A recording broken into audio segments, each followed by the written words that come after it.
നമ്മൾ വയനാട്ടിലേക്കാണ് പോകുന്നത്. ദുരന്തഭൂമിയിൽ നിന്ന് സേനാ വിഭാഗങ്ങൾ ഭാഗികമായി പിൻവാങ്ങുന്നു എന്ന വിവരമാണ് ഇപ്പോൾ വരുന്നത്. മുണ്ടക്കയിലെ സൈന്യത്തിന്റെ തെരച്ചിൽ അവസാനിപ്പിച്ചു. ജില്ലാ ഭരണകൂടം സൈനികർക്ക് യാത്രയയപ്പ് നൽകി. കേരള സർക്കാർ ലോഗോയുള്ള ബിഗ് സല്യൂട്ട് മൊമെന്റോ സമ്മാനിച്ചു. സൈന്യം ജോലി നന്നായി പൂർത്തിയാക്കിയെന്നും വിടവാങ്ങൽ ഒഴിവാക്കാനാകാത്തതാണെന്നും മന്ത്രി പി എ മുഹമ്മദ് റിയാസ് പ്രതികരിച്ചു. വല്ലാത്ത വേദനയുണ്ട്. നമുക്കൊരു ധൈര്യമായിരുന്നു, പക്ഷേ അവരെ കൊണ്ട് എന്തൊക്കെയാണോ സാധ്യമാവുക അതെല്ലാം അവർ ചെയ്തു. ഇനി അവർക്ക് മറ്റു പല ഉത്തരവാദിത്തങ്ങളുമുണ്ട്. പക്ഷേ ഒരു പ്രതിസന്ധി ഘട്ടത്തിൽ നമുക്കൊപ്പം നിന്നൊരു പോരാട്ടമാണ് നടത്തിയത്. അപ്പോൾ ആ പോരാട്ടത്തിൽ ഒരുമിച്ച് നിന്നവർ പോകുമ്പോൾ സ്വാഭാവികമായിട്ടുമുള്ള ഒരു പ്രയാസം ഞങ്ങൾക്കൊക്കെ ഉണ്ട്. പക്ഷേ അത് ഒരു അനിവാര്യമാണെന്ന് നമുക്കറിയാം. അവരെ കൊണ്ട് ചെയ്യാൻ പറ്റുന്ന എല്ലാ കാര്യങ്ങളും ചെയ്തു. ആ ബെയിലി പാലം സൃഷ്ടിച്ചത് നമ്മുടെ രക്ഷാദൗത്യ പ്രവർത്തനത്തിന് ഏറെ ഗുണകരമായി. ഇതിലെ പ്രത്യേകത ജനങ്ങളും ആർമിയും നേവിയും സർക്കാർ സംവിധാനങ്ങൾ, ഫയർഫോഴ്സും വനം വകുപ്പും അതുപോലെ തന്നെ മറ്റ് എല്ലാ ഫോഴ്സസും SOGയും എല്ലാവരും കേരള പോലീസും ഒക്കെ ഒരു കുടുംബമായി നിന്നുകൊണ്ടാണ്, ഒരു ടീമായി നിന്നുകൊണ്ടാണ് പോരാടിയത്. രക്ഷാദൗത്യത്തിലെ പിന്തുണയ്ക്ക് സൈന്യം നന്ദി പറഞ്ഞു. ഹെലികോപ്റ്റർ തെരച്ചിൽ സംഘവും ബെയിലി പാലത്തിലെ എഞ്ചിനീയറിംഗ് യൂണിറ്റും വയനാട്ടിൽ തന്നെ തുടരും. We are trained for all these operations and terrain was difficult initially, but whenever the bridge came up, actually we could cross over without the bridge also, but the heavy equipment, the JCBs which were required and the ambulances which were required, they could cross over little fast because of the bridge coming. The terrain was much, we are trained for the same. ആർമിയുടെ കൂടെ ഒന്നിച്ച് ജോലി ചെയ്തത് വലിയ ഭാഗ്യമായിട്ട് കാണുന്നു. പ്രത്യേകിച്ച് brigadier നാഗരായുടെ അവർ leadership ക്വാളിറ്റിയും കോർഡിനേഷനും അവരുടെ അഭിപ്രായങ്ങളൊക്കെ സ്വരൂപിച്ചാണ് നമ്മൾ മുന്നോട്ട് പോയത്. ഓരോ ദിവസവും ഞങ്ങൾ ഡീബ്രീഫിംഗ് റൂമിൽ കൂടുന്ന സമയത്ത് ഞങ്ങൾ വലിയൊരു പഠനമായിരുന്നു. അത്രയ്ക്ക് നല്ല രീതിയിലാണ് ആർമി ഇവിടെ സേവനം ചെയ്തത്. മാത്രമല്ല പൊതുജനങ്ങളും സർക്കാരും എല്ലാം ഒരുപോലെ. ദീപക് ധർമ്മടം വയനാട്ടിൽ നിന്ന് വിശദാംശങ്ങളുമായി ചേരുന്നു. ദീപക്, ഇനി ഇപ്പോഴവിടെ തുടരുന്നത് ഹെലികോപ്റ്റർ തെരച്ചിൽ സംഘവും ബെയിലി പാലത്തിലെ എഞ്ചിനീയറിംഗ് യൂണിറ്റും മാത്രമാണ്. അപ്പോൾ മുണ്ടക്കൈ, പുഞ്ചിരിമട്ടം തുടങ്ങിയ മേഖലകളിൽ ഇനി കൂടുതൽ തെരച്ചിൽ നടത്തേണ്ടതില്ല എന്നതൊരു പൊതു തീരുമാനമായി അംഗീകരിക്കപ്പെട്ടിട്ടുണ്ട്. അപ്പോൾ ഇന്നലെ സർക്കാർ അറിയിച്ചത് സേനാ വിഭാഗങ്ങൾ എപ്പോൾ തെരച്ചിൽ നിർത്തുന്നുവോ അതുവരെ തെരച്ചിൽ തുടരട്ടെ എന്നതായിരുന്നു. അപ്പോൾ ആ മേഖലയിൽ ഇനി കൂടുതൽ ആളുകളെ കണ്ടെത്താനുള്ള തെരച്ചിലില്ല എന്നാണോ നമ്മൾ സേനയുടെ ഈ തീരുമാനത്തോടെ കരുതേണ്ടത്?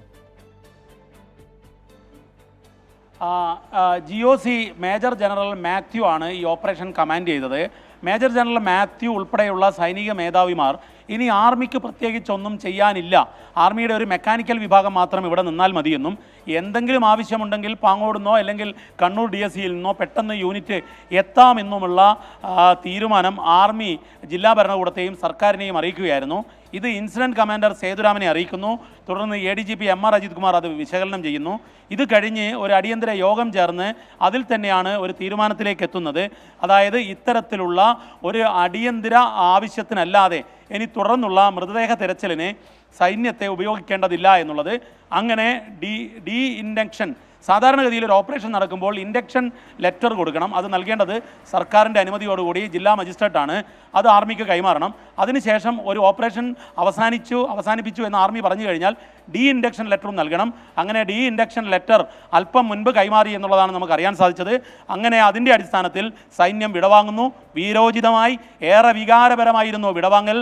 ജില്ലാ കലക്ടറുടെ ചേംബറിൽ മന്ത്രിമാർ എല്ലാവരും ചേർന്ന് സൈന്യത്തെ പുകഴ്ത്തുന്നു.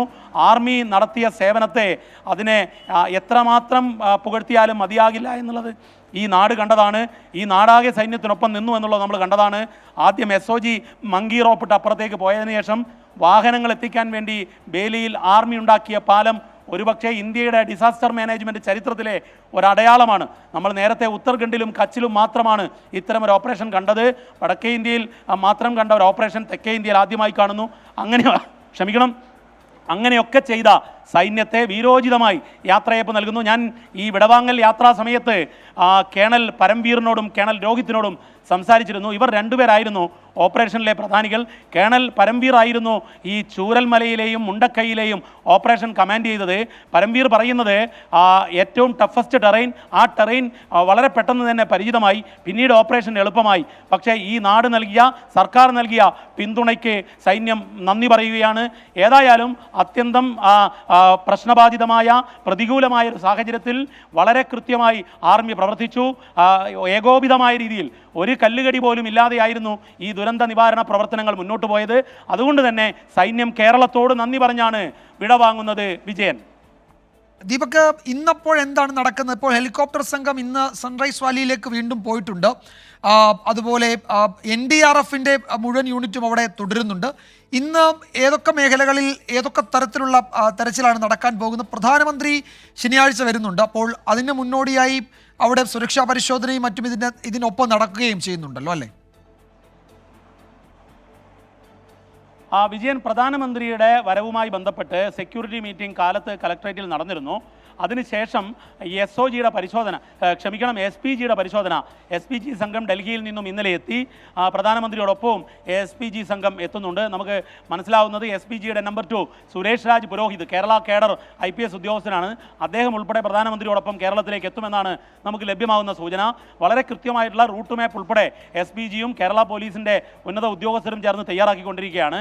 ഏതായാലും പ്രധാനമന്ത്രിയുടെ വരവിന് വേണ്ടിയുള്ള ഒരുക്കങ്ങൾ കേരളത്തിൽ തകൃതിയായി നടക്കുന്നുണ്ട്. എന്നാൽ ഇതേ സമയത്ത് തന്നെ ഈ തെരച്ചിൽ തുടരുന്നു. ഇന്നും 6 സോണുകളായി തിരിച്ചുള്ള തെരച്ചിൽ നടക്കുന്നു. 24 അംഗ സംഘം ആർമിയുടെ കഥക് കമാൻഡോസും അതുപോലെ തന്നെ SOGയും ഉൾപ്പെടെ 24 അംഗ സംഘം 2 സോട്ടിയിലൂടെ ഈ സൺറൈസ് വാലിയുടെ 6.5 കിലോമീറ്ററിൻ്റെ ഇടവേളയിലുള്ള അകലമുള്ള 2 ഇടങ്ങളിലായി തെരച്ചിൽ നടത്തുന്നു. ഇതുവരെയും ഒന്നും കിട്ടിയതായി വിവരമില്ല. ഇന്നലെ ശരീരഭാഗം കൊണ്ടുവന്നത് നമ്മൾ കണ്ടതാണ്. വളരെ ദുഷ്കരമായ സാഹചര്യത്തിലാണ് ഈ തെരച്ചിൽ നടക്കുന്നത്. ഏതായാലും ആർമിയുടെ ഒരു പ്രധാന വിഭാഗം പിൻവാങ്ങിയാലും ഇത്തരത്തിലുള്ള തെരച്ചിൽ തുടരും. നാളെ ജനകീയ തെരച്ചിലാണ്. ജനകീയ തെരച്ചിലെന്ന് പറയുമ്പോൾ ഈ ദുരന്തത്തിൻ്റെ അതിജീവിച്ചവർ, ദുരന്തത്തിൻ്റെ ഇരകൾ, ഇവരെല്ലാം ചേർന്നുകൊണ്ടുള്ള ജനകീയ തിരച്ചിലിൽ NDRF ഉണ്ടാകും. NDRF ഇവിടെ തന്നെ തുടരുമെന്നാണ് നമ്മൾ മനസ്സിലാക്കുന്നത്. വിജയൻ, യെസ്, അപ്പോൾ ഇനി ഹെലികോപ്റ്റർ തെരച്ചിൽ സംഘവും ബെയിലി പാലത്തിലെ അതിൻ്റെ നിർമ്മാണത്തിന് നേതൃത്വം നൽകിയ മദ്രാസ് റെജിമെൻറ്റിലെ എഞ്ചിനീയറിംഗ് യൂണിറ്റും അവിടെ തുടരും. NDRFൻ്റെ തെരച്ചിലും തുടരും. നാളെ ജനകീയ തെരച്ചിൽ നടക്കുന്നുണ്ട്.